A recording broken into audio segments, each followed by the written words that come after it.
एक समय की बात है। गोकुल नाम की सोसाइटी में एक परिवार रहने आया। वो लोग उस सोसाइटी में नए नए ही आए थे।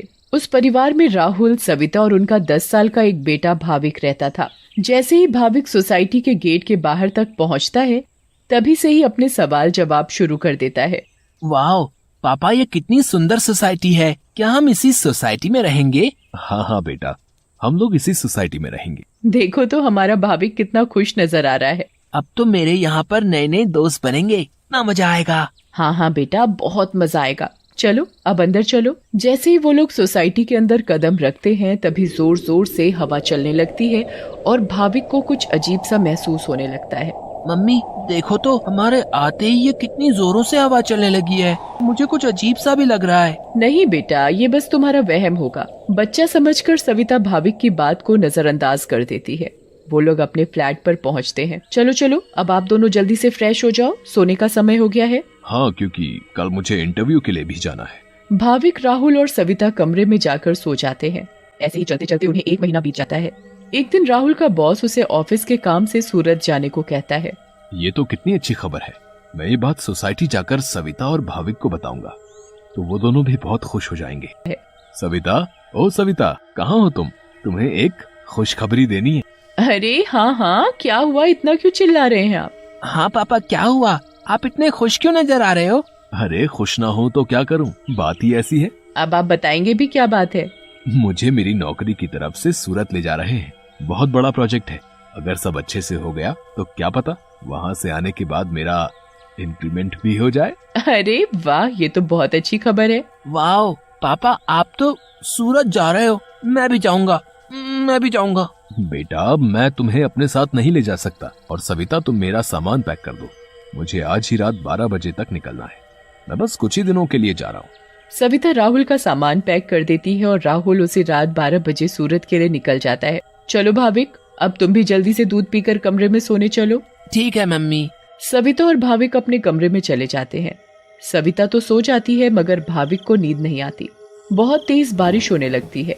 भाविक बालकनी में जाकर खड़ा हो जाता है और बारिश के मजे लेने लगता है। वाह, कितना सुंदर नजारा है। भाविक की नजर अचानक सामने वाले फ्लैट पर पड़ती है, तो वहाँ एक मोमबत्ती जल रही होती है। ये क्या है? ये सामने से कैसी रोशनी दिखाई दे रही है? ऐसा लग रहा है जैसे कोई मोमबत्ती जली हुई हो। अगर जब से हम यहाँ आए हैं तब से तो ये फ्लैट बंद पड़ा है। भाविक को फिर अचानक से एक औरत चलती हुई दिखती है। अरे ये औरत कौन है? कहीं यहाँ कोई भूत तो नहीं? मम्मी, मम्मी, भूत, भूत, मम्मी, मम्मी बचाओ, मुझे बचाओ। क्या हुआ बेटा, क्या हुआ? तुम इतना क्यों घबरा रहे हो? मम्मी, वो भूत, भूत। क्या बोले जा रहे हो तुम? ठीक से बोलो, मुझे कुछ भी समझ में नहीं आ रहा है। मम्मी, मुझे नींद नहीं आ रही थी तो मैं बालकनी में जाकर खड़ा हो गया और बारिश देखने लगा। तभी मैंने सामने के फ्लैट में जलती हुई मोमबत्ती देखी और एक औरत को देखा। नहीं बेटा, ये भूत वूत कुछ नहीं होता। ये तुम्हारे मन का वहम है।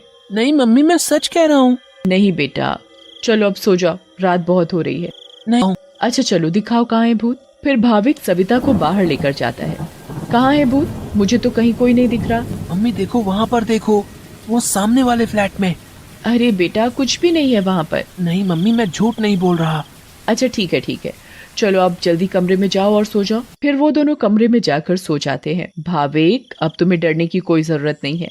मैं तुम्हारे साथ सो रही हूँ ना, अब तुम आराम से सो जाओ। अगली सुबह भाविक सोसाइटी के दूसरे बच्चों से मिलता है। तुम सबके नाम क्या है? मेरा नाम पिंकू है। मेरा नाम सोनू है। और मेरा नाम गोली है। सारे बच्चे मिलकर पूरा दिन खूब मस्ती करते हैं। फिर रात में सारी औरतें सोसाइटी कंपाउंड में बातें करती हैं। तभी सविता रात की बात सारी औरतों को बताती है।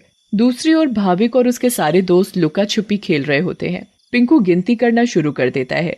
तभी सारे बच्चे इधर उधर छिप जाते हैं, मगर भाविक खेल खेल में अपने फ्लैट के सामने वाले फ्लैट के दरवाजे तक पहुंच जाता है। उसे ये पता नहीं होता कि ये वही फ्लैट है जिसमें कल रात उसने एक औरत को जलती हुई मोमबत्ती के साथ देखा था। अरे ये दरवाजा तो खुला हुआ है और यहाँ तो कितनी सारी लाइटें हैं। चलो अब मैं जल्दी से इस घर में छिप जाता हूँ ताकि मुझे कोई ढूंढ ही ना पाए। वो जगह ठीक है, मैं उस कमरे में जाकर छिप जाता हूँ। भाविक जैसे ही उस फ्लैट के कमरे की ओर जाने लगता है, वैसे ही बाहर की सारी लाइट्स लुप लुप होने लगती हैं। ये क्या हो रहा है यहाँ पर? अचानक ये लाइटें लुप लुप कैसे होने लगी? भाविक इधर उधर देखने लगता है। तभी भाविक की नजर दरवाजे के ऊपर पड़ती है। ये दरवाजे के ऊपर क्या लिखा हुआ है? भूत! मम्मी, मम्मी बचाओ बचाओ! भाविक चिल्लाते हुए सोसाइटी कंपाउंड में जा पहुंचता है। अरे, ये आवाज तो भाविक की लग रही है। ये तो भाविक की आवाज है। भाविक की आवाज सुनकर सारी औरतें और आदमी कंपाउंड में जमा हो जाते हैं। तभी वो देखते हैं कि सामने से भाविक भागते भागते चला आ रहा है। मम्मी, मम्मी, वहाँ सच में वहाँ भूत है। क्या हुआ बेटा भाविक? हाँ बेटा, क्या हुआ? तुम इतने घबराए हुए क्यों लग रहे हो? हाँ बेटा, कुछ तो बताओ। कहीं तुमने फिर से सामने वाले फ्लैट में भूत तो नहीं देख लिया? भूत? भूत? कहाँ है भूत? मैं छुपने के लिए एक फ्लैट में चला गया क्योंकि उसका दरवाजा खुला हुआ था। मैंने वहाँ लिखा देखा। क्या लिखा देखा और कहाँ देखा? कि यहाँ से चले जाओ वरना मैं तुम्हें मार दूंगी। चलो बेटा, तुम हमें वहाँ लेकर चलो। हाँ, चलो अंकल, मैं आपको वहाँ लेकर चलता हूँ, आप खुद ही देख लेना। भाविक सभी लोगों को उस फ्लैट में लेकर जाता है। कहाँ लिखा है बेटा? अरे, यहीं तो लिखा था। चलो भाई, यहाँ तो कुछ भी नहीं है। बेटा भाविक, चलो अब चलो। सभी लोग भाविक को वहाँ से ले जाते हैं, मगर भाविक उस दरवाजे को देखते देखते चलता है। नहीं अंकल, मैं सच बोल रहा हूँ।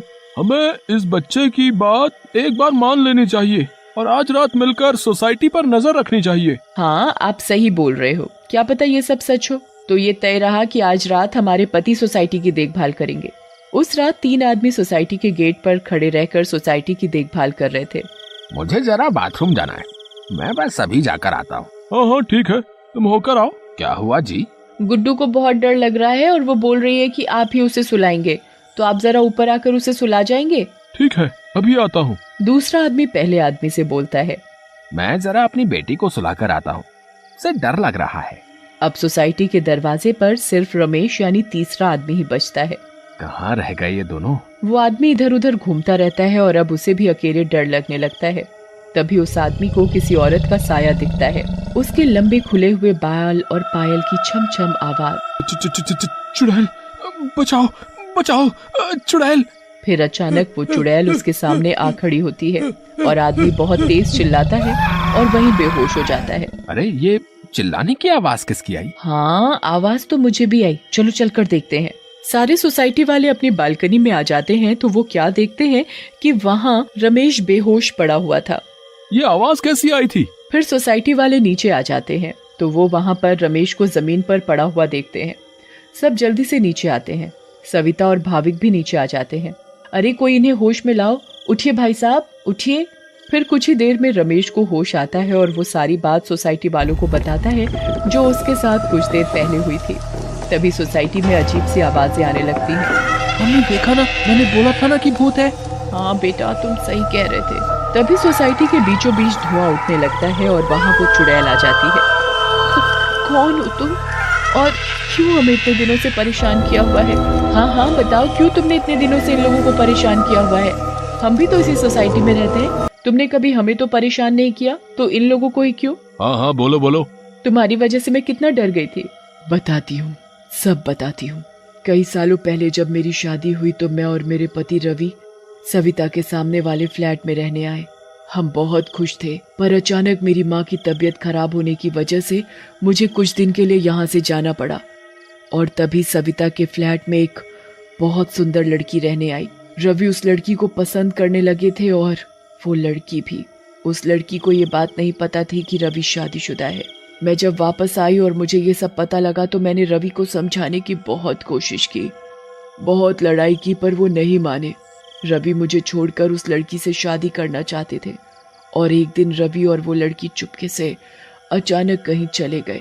मैंने उन्हें ढूंढने की बहुत कोशिश की मगर वो मुझे कहीं नहीं मिले। और एक दिन मैंने उन दोनों को बाजार में साथ देखा। उन दोनों ने शादी कर ली थी। मैं भागते हुए घर आई और ये बात मुझसे बर्दाश्त नहीं हुई और उसी रात मैंने फ्लैट से कूदकर अपनी जान दे दी। और उस दिन से इस फ्लैट में किसी को रहने नहीं देती, जिसमें सविता और उसका परिवार रहता है। हमें बहुत दुख हुआ सुनकर जो भी तुम्हारे साथ हुआ, पर इसमें मेरे और मेरे परिवार का क्या कसूर है? हाँ आंटी, आप तो अच्छी आंटी हो, ऐसे कैसे कर सकती हो? चुड़ैल भाविक की मासूमियत देखकर पिघल जाती है। ठीक है, अब मैं तुम लोगों को कभी परेशान नहीं करूंगी। ऐसा कहते ही वो चुड़ैल हवा में गायब हो जाती है और कभी किसी को परेशान नहीं करती।